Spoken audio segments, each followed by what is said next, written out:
Jadi saya diterima di KPK tahun 2005, mengakhiri karir di KPK di tahun 2018. Jadi kurang lebih hampir 13 tahun saya di KPK. Oh.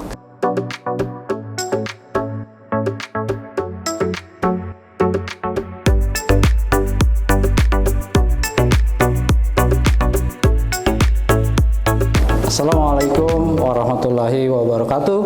Salam sehat Tribuners. Berjumpa lagi bersama kami dalam program Bogor hari ini di wartakotalive.com. Kali ini kita bersama tokoh Kota Bogor yang fenomenal dan juga calon wali kota Bogor, Kang Deddy Abdurrahim. Ya. Assalamualaikum Kang. Assalamualaikum warahmatullahi wabarakatuh untuk semua. Waalaikumsalam. Waalaikumsalam, Kang Dodi. Sehat semua ya? Sehat, alhamdulillah. Kang Deddy ini sesuai dengan cuaca Kota Bogor saat ini, cerah, ceria. Betul Kang? Ya, mencoba untuk selalu ceria. Wah, itu tetap optimis, makanya selalu ceria. Ya. Kang Deddy ini Tribuners sempat berpasangan dengan Kang Bima Arya menjadi wakil wali kota Bogor dan sekarang sudah purna tugas, betul nggak? Betul, betul. Nah, kita tanya nih Tribuners, kan Kang Deddy ini backgroundnya kan orang hukum nih, wah ngeri deh kalau dengar tuh. Kang Deddy memang dari dulu itu punya cita-cita jadi politikus ya Kang? Sebenarnya sih enggak ya. Rata-rata kalau anak Bogor zaman dulu, Iya. ya kalau ditanya itu pengen jadi apa sih gitu kan. Nah, Bogor kan terkenal ada sebuah perguruan tinggi namanya IPB, Institut Pertanian Bogor. Institut Pertanian Bogor. Kalau anak Bogor ditanya mau jadi apa? Mau jadi insinyur pertanian. Oh.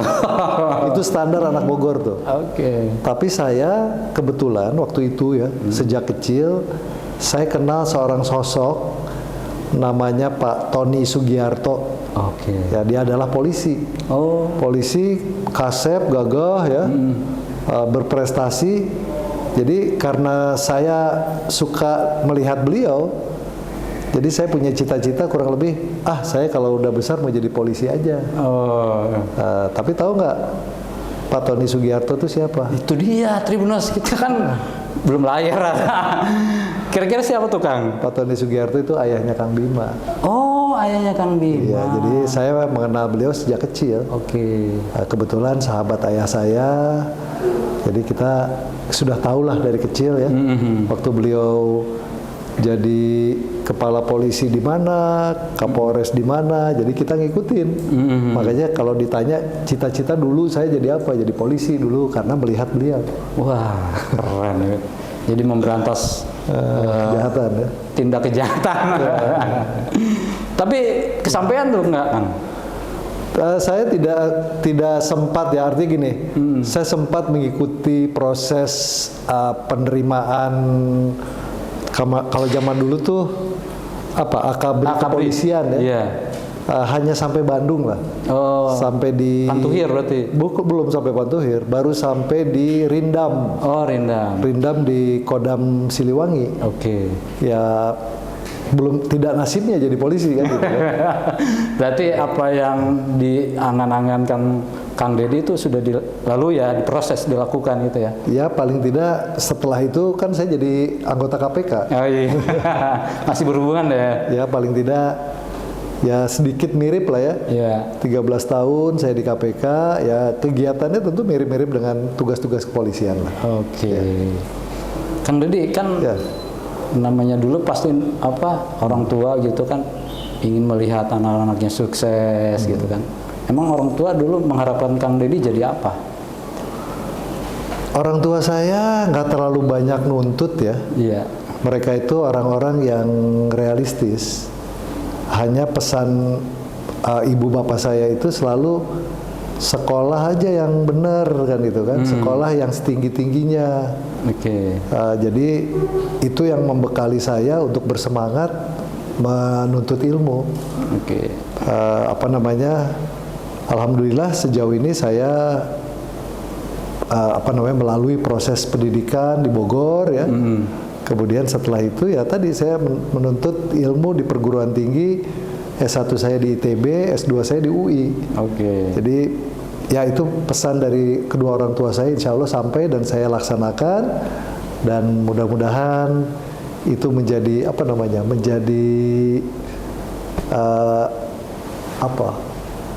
satu jawaban ya dari doa orang tua, mudah-mudahan mereka bahagia juga. Amin. Itu aja. Jadi memang orang tua tuh dulu nggak menginginkan Kang Deddy harus jadi ini, jadi itu ya? Oh enggak. Mereka ini aja, intinya sekolah yang benar kan itu kan. Sekolah ngaji yang benar, itu aja. Emang dulu orang tuanya profesinya apa, Bang? Orang tua saya itu kalau dilihat dari profesi, sebetulnya ayah saya seorang ahli teh. Ahli teh? Iya. Teh buat minum? Beliau itu sekolahnya di beberapa tempat ya. Terutama yang pertama pernah sekolah tentang ilmu teh itu di London. Oh. Kemudian di Jerman ya, di Jerman saya lupa di Hamburg kalau nggak salah. Termasuk salah satunya juga di Ceylon di Sri Lanka.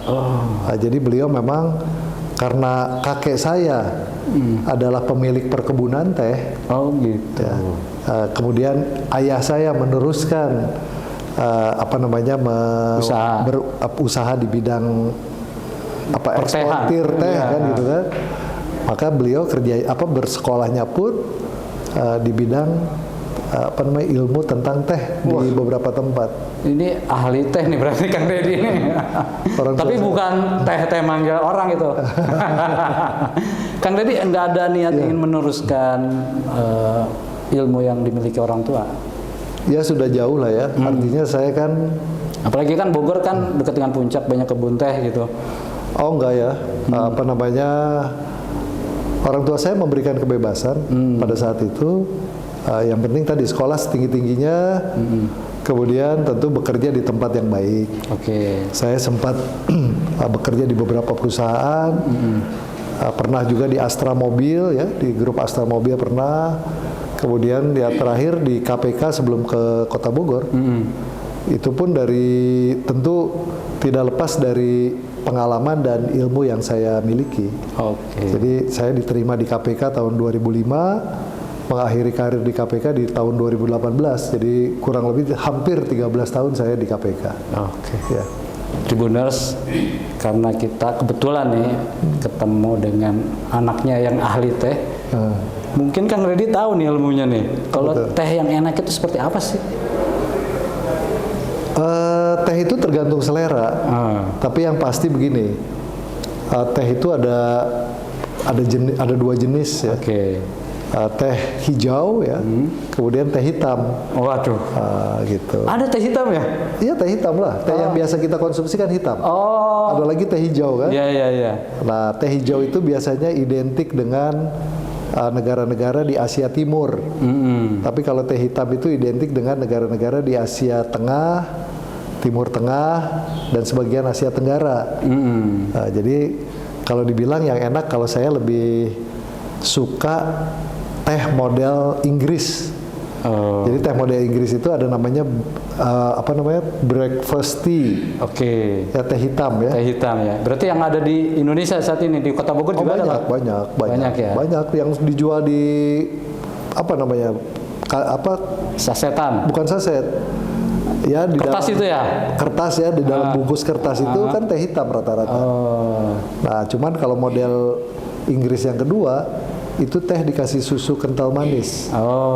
Itu sebetulnya cara orang Inggris minum teh pakai susu. Nah, itu kurang lebih seperti itu. Keren. Saya mendapat sign dari sini, Tribuners. Kayaknya nih ada nyambung dengan apa yang sedang dikerjakan Kang Deddy sekarang. Kang Deddy, ada hubungannya nggak sih tadi yang Kang Deddy jelaskan soal ilmu teh dan politik yang sekarang? Ya, intinya begini, teh itu disenangi semua orang.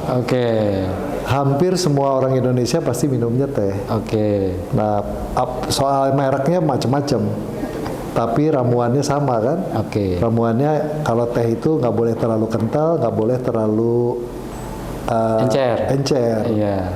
Nah, untuk meramu sebuah Teh yang nikmat. teh yang nikmat ya, perlu pengetahuan, perlu pengalaman. Oke. Jadi nggak bisa orang baru sekali lihat teh gitu kan, tiba-tiba ngeracik, jangan-jangan orang nanti salah rasa kan. Oh, itu filosofinya tuh. Jadi ada hubungannya Tribuners ilmu teh dengan ilmu politik. Iya. Jadi bikin teh harus punya pengalaman kan gitu Ya, kan. oke. Ngeracik tehnya pun harus punya pengalaman. Jadi kalau memilih pemimpin, ya salah satunya adalah yang berpengalaman, gitu ya Kang? Semua ya, di semua bidang harus. Semua gitu ya? Ya.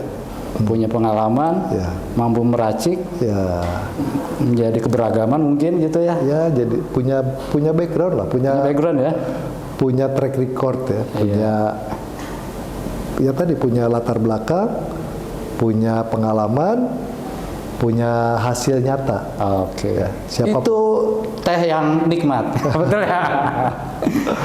Kang Deddy mungkin ada pesan orang tua yang mungkin tertanam di dalam diri Kang Deddy hingga saat ini. Kalau kemarin kan jadi pemimpin nih, apa mungkin pesan yang selalu diingat? Orang tua saya itu salah satu orang tua panutan. Iya. Bisa dibayangkan nggak? Hampir semua pegawai yang ikut kerja dengan ibu bapak saya itu selalu mengikuti perkembangan mereka itu ya, dari sejak remaja sampai istilahnya sampai pensiun, sampai meninggal. Oh. Jarang ada yang keluar dari sebuah pekerjaan kalau memang bukan sesuatu hal yang istimewa. Oke. Jadi tidak ada yang memaksakan. Ya, intinya kalau mereka cocok, tentu mereka akan mengikuti terus. Yang tidak cocok lebih sedikit daripada yang cocok. Oke. Nah, tapi kuncinya apa? Kuncinya begini. Orang tua saya selalu bilang begini, tanamkan kebaikan kepada setiap orang, karena kebaikan itu datang dari kebaikan sebelumnya. Oke. Nah, jadi itu Keren. kuncinya. Ya. Jadi itu yang membuat Kang Deddy terus ya ingat orang tua ya, Ya. ketika memimpin waktu itu Kota Bogor ya. Ya, ya itu kurang lebih seperti itu. Ya, ya. Jadi apa yang apa namanya disampaikan orang tua, dicontohkan orang tua menjadi pengalaman hidup buat Kang Deddy gitu ya. Pegangan hidup. Pegangan hidup ya. Ya. Memang harus begini nih. Jadi orang tua tuh jangan dicuekin kayak anak-anak sekarang. Apa? Kang Deddy. Ya. Kang Deddy kan ini mau mencalonkan menjadi wali kota Bogor. Ya. Bagaimana dengan apa namanya? Mungkin ada momentum yang membuat Kang Deddy ingin menjadi wali kota Bogor. Apa itu kira-kira? Yang pertama begini, yang pertama tentu saya melihat perkembangan baik ya selama 10 tahun terakhir di mana Kota Bogor dipimpin oleh Kang Bima Arya. Banyak hal-hal positif yang terjadi. Oke. Dan banyak hal-hal yang bisa dimanfaatkan oleh masyarakat. Oke. Dan tentunya apa yang dirasakan masyarakat ini merupakan sebuah daya upaya pemikiran yang memang sangat filosofis. Oke. Artinya semua langkah yang diambil itu tujuannya adalah bagaimana membuat masyarakat itu lebih bisa lebih sehat misalnya, lebih bahagia, kemudian tentu lebih akhirnya begini, akhirnya bisa lebih mencintai kotanya. Oke. Nah, jadi hal-hal dasar yang kemudian dibangun, dikembangkan di Kota Bogor, kan pada akhirnya dirasakan betul oleh masyarakat. Ya. Melalui proses-proses pembangunan yang bukan hanya keberpihakannya kepada misalnya hanya pembangunan infrastruktur saja, Iya.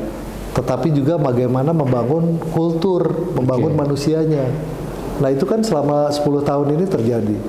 Bahkan 5 tahun terakhir ini mungkin terasa lebih kental. Iya. Masyarakat bisa memanfaatkan pedestrian, bukan hanya tempat berjalan, tetapi bisa dijadikan juga tempat berolahraga. Betul. Bagaimana taman-taman yang dulu misalnya kurang dimanfaatkan, sekarang ini dimanfaatkan juga untuk olahraga, untuk berkumpulnya keluarga. untuk melakukan kegiatan-kegiatan seni dan budaya. Jadi memang hal-hal tersebut ternyata berguna Iya. dalam membangun kultur di sebuah kota. Jadi bukan hanya jalannya saja, Di manusianya. Ya? tetapi juga manusianya. Bukan hanya infrastrukturnya saja, tetapi kulturnya juga. Saya merasakan Kang Deddy kalau tiap minggu tuh lari Ya, mengitari kebun raya. Tuh. ya, Keren emang. betul. Dan kalau kita hitung, mungkin secara total, kalau kebun raya itu kan 4, sekian kilo. Iya. Nah, pedestrian yang sudah terbangun di luar SSA, mungkin lebih dari 20 kilo. Oke. Jadi artinya masyarakat sekarang harusnya bisa lebih sehat karena mereka bisa memanfaatkan pedestrian sebagai salah satu sarana untuk berjalan dan juga sarana untuk berolahraga. Ya, itu salah satu contoh nyata Ya. yang di masa kepemimpinannya Kang Bima dan Kang Deddy membuat warga kota Bogor bisa aware dengan lingkungannya, bisa memanfaatkan apa yang dibangun oleh pemerintahnya. Betul kan? Betul, betul. Dan itu harus dilanjutkan, betul nggak? Saya pikir itu. Iya. Karena kalau nggak ada taman, waduh, ibaratkan dunia tanpa wanita. Benar nggak, Kang? Iya, Saya iya. kebanyakan ngomong nih kayaknya. Kang Deddy, Ya, tadi kan Kang Deddy bilang membangun kultur dan segala macam. ya. Apa kaitannya dengan tagline yang Kang Deddy bangun, Bogor beres? Ya tadi, pertama dari pengalaman sebelumnya, Ya, saya banyak membantu Kang Bima membereskan beberapa hal. oke. Mulai dari jalan R3, ya, yang 10 tahun belum bisa dipergunakan karena masih ada persoalan. Kemudian saya ikut membereskan pasar Tekum atau pasar induk Kemang, ya, yang belasan tahun juga persoalan hukumnya belum selesai kita selesaikan. Kemudian misalnya alun-alun Dewi Sartika yang dulu penuh dengan lapak-lapak PKL, ya. Kemudian juga Taman Topi yang dipakai untuk kepentingan swasta, Iya. akhirnya kita kembalikan ke pemerintah Bogor dijadikan alun-alun. Oke. Kemudian juga bertahun-tahun, mungkin sekitar 6 tahun ya, persoalan Masjid Agung, sedikit demi sedikit kita bereskan. Akhirnya sekarang sudah jadi, Yeah. sudah bisa dimanfaatkan. Masjid Agung itu menyatu dengan alun-alun, dengan stasiun Bogor. Kota Bogor, menyatu dengan pasar Kebun Kembang. Kebun Kembang. Indah sekali. Kalau nanti ditata lebih rapi, lebih bersih, Yeah. insya Allah menjadi kebanggaan kita Keren. semua.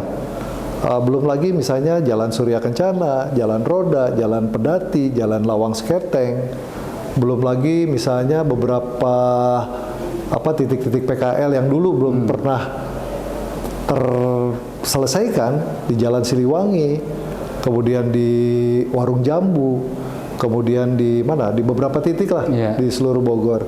Ya pelan-pelan kita bereskan. Jadi artinya apa yang kita lakukan itu kan mampu membuat Bogor menjadi lebih baik. Oke. Artinya ke depan kalau kita bereskan lagi, kita tuntaskan, insya Allah masyarakat akan lebih bahagia, masyarakat akan lebih senang. Kemudian tentu indikator-indikator penilaian yang lain tentu akan mengikuti. Oke. Jadi artinya Bogor beres itu jadi semangat sebetulnya untuk kita bersama-sama untuk membangun Bogor menjadi lebih baik lagi. Oke. Saya sepakat dengan Ya. Kang Deddy karena alun-alun Kota Bogor itu terintegrasi Ya. dengan kebutuhan transportasi. Di situ ada kantor polisi, Ya. di situ ada pusat perekonomian, Ya. dagangan, dan ada juga tempat ibadah. Lengkap itu. Lengkap, Ya. ya luar biasa. Kayaknya saya belum menemukan Ya. tempat yang lain seperti itu. Betul, betul. Ada Dan indah sekali loh, Iya. indah sekali Kang. Jadi dulu sempat di awal-awal kita mencoba untuk menata ulang di wilayah alun-alun, kan tidak mudah untuk mengajak PT KAI, Iya. Kementerian Perhubungan, mengintegrasikan stasiun Bogor dengan alun-alun. Iya. Tetapi kita sampaikan kepada mereka bahwa kita perlu juga mempermudah akses masyarakat, terutama dari Jakarta ke Bogor, supaya tidak semuanya turunnya di Jalan Mayor Oking. Iya, betul. Ya, kalau turunnya di alun-alun, orang lebih senang. bisa ke masjid, bisa ke taman, bisa ke pasar, Iya. ya bahkan setelah itu bisa jalan kaki kemanapun di Kota Bogor. Tuh. Sekarang kebun raya. Iya, bisa ke kebun raya kalau mau jalan kaki. Iya. Bahkan sekarang dengan mudah bisa naik bis kita mau kemanapun. Iya. Dari titik di depan perpustakaan daerah. Jadi memang Tapi satu yang buat saya, karena saya orang Bogor, Tribuners, saya tinggal di Bogor, mengubah citra daerah situ, daerah Brong, Ya. menjadi indah. Ya. Betul nggak kan? betul. Karena kalau malam-malam itu, serem. Ya. Tapi sekarang enggak. Itulah perubahan yang telah dilakukan Kang Deddy bersama Kang Bima. Kang, mungkin yang perlu saya tanyakan nih lebih sedikit ke generasi muda kita nih, terutama Gen Z dan di bawahnya. Ya. Kayaknya itu kalau kita lihat berita-berita marak banget, tawuran, terus bawa-bawa perang, pedang panjang-panjang itu bagaimana tuh solusinya Kang ke depan? Sebetulnya tidak banyak lah ya. Saya sih optimis anak-anak Bogor ini masuk di golongan-golongan anak-anak yang berakhlakul karimah sebetulnya. Oke. Dari sisi pendidikan mereka juga cukup.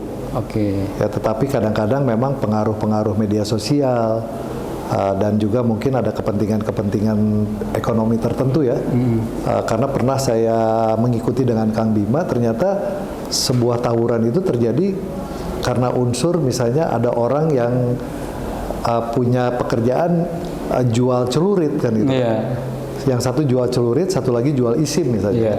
Nah, Oh mereka itu ya laku ya? ya, mereka punya kepentingan untuk mengadu domba. Oh. Yang itu kadang-kadang tidak disadari. Dan terjadinya itu kan di luar jam sekolah. Betul. Ya kadang-kadang di jam 2 pagi, kadang-kadang di di subuh, di dini hari. Jadi kadang-kadang situasi-situasi ini memang sangat dipengaruhi oleh hal-hal lain. Tapi saya sih optimis ya, anak-anak Gen Z, anak-anak milenials itu di Kota Bogor mereka lebih punya karakter. Iya. Karena apa? Karena sarana prasarana keolahragaan di Kota Bogor kan banyak sekali sekarang. Iya, betul. Anak-anak Bogor Selatan bisa main bola dengan di tempat yang representatif. Iya. Ada gor tertutupnya. Di Bogor Utara sama. Di Bogor Tengah, Bogor Barat sama, bisa pakai manunggal. Iya. Tahun 2024 ini kita bangun lagi misalnya di lapangan Genteng. Oke. Ya, artinya kalau menurut saya dilihat dari indeks partisipasi olahraga orang Bogor semakin meningkat. Nah, tadi urusan tawuran, urusan-urusan yang lain saya pikir hanya oknum-oknum dan sangat sedikit. Nah, tinggal nanti kita berikan sentuhan-sentuhan dari sisi penguatan di bidang keagamaan dan pendidikan, ditambah lagi bagaimana sarana prasarana keolahragaan ini juga ditambah supaya mereka tidak kemudian liar ya. Liar ya. Kemudian tergoda dengan isim. Iya. Tergoda dengan adu domba. Betul. Tapi lebih banyak karena adu domba ya. Adu domba ya. Dan saya yakin kalau dibekali juga dari rumah orang tua tentang bagaimana mereka beribadah dengan baik ya. Mereka juga pandai mengaji, kemudian berprestasi di akademis, saya pikir tidak akan ada lagi hal seperti itu ke depan. Jadi Tribuners perlu dukungan orang tua agar lebih ketat lagi mengawasi anak-anak ya. Ya. Terutama pada jam-jam malam ya. Di luar jam sekolah. Di luar jam sekolah kan itu godaannya berat. Ya, bukan kenakalan pelajar lagi, Iya. itu sudah istilahnya kalau sudah bawa celurit ya sudah namanya kriminal. Kriminal ya. Kalau sudah kriminal ada kewenangan dari kepolisian untuk melakukan langkah-langkah polisionil gitu Ya. kan. Jadi Tribuners Kang Deddy mencoba berupaya untuk menciptakan pelajar yang berakhlakul karimah. Mungkin gitu ya untuk meredam. Betul. Kang Deddy, tadi masih seputar Gen Z dan milenial. Apa yang akan Kang Deddy bangun milenial Kota Bogor ketika Kang Deddy nanti menjadi wali kota Bogor? Jadi ke depan itu anak-anak Bogor harus dikenal sebagai anak-anak yang penuh dengan nilai-nilai kebaikan. Oke. Ya harus berkarakter. Nah, tujuannya apa sih? Tujuannya di pasar kerja. Ya, di pasar kerja dimanapun. Kalau diperhadapkan dengan pilihan di sebuah perusahaan, ada anak Bogor, ada anak luar kota Bogor. Si manajer SDM atau HR manager human resources manager ini harus dalam top mind-nya itu harus memilih anak Bogor. Oke. Kenapa? Anak Bogor harus dikenal sebagai anak yang rajin, anak Bogor harus dikenal sebagai anak yang pintar, anak Bogor harus dikenal sebagai anak yang berakhlak. Iya. Jadi pilihan itu tidak kemana-mana. Ya, jadi mereka dapat kesempatan untuk meraih posisi-posisi penting karena prestasi, bukan hanya prestasi akademis saja, Iya. tapi secara karakter dia baik, secara akhlak dia juga baik juga. Itu yang perlu kita dorong, Ustaz. Jadi anak-anak terutama generasi milenial, Gen Z, Kang Deddy ini berupaya menciptakan atau membuat citra anak-anak remaja Kota Bogor menjadi remaja yang tangguh dan unggul gitu ya kali ya. Betul. Jadi siap diterima di pasar kerja dan tentunya bisa membangun Kota Bogor. Iya. Satu kali lagi. Cluenya apa nih Kang? Misalnya tagline-nya untuk anak-anak muda Kota Bogor nih. Ya, anak-anak Kota Bogor itu adalah orang-orang yang punya masa depan yang cerah. Oke. Kenapa? Karena kotanya menunjang. Kota Bogor ini menunjang. Hampir sebagian besar ya warga Kota Bogor itu terkoneksi. Oke. Jadi orang yang ada di Bogor Utara punya baraya di Bogor Selatan. Orang di Bogor Timur punya baraya di Tanah Sareal. Jadi networking namanya. Oke. Kalau networking ini baik, ya remaja-remaja juga jadi bagian keluarga yang baik. Oke.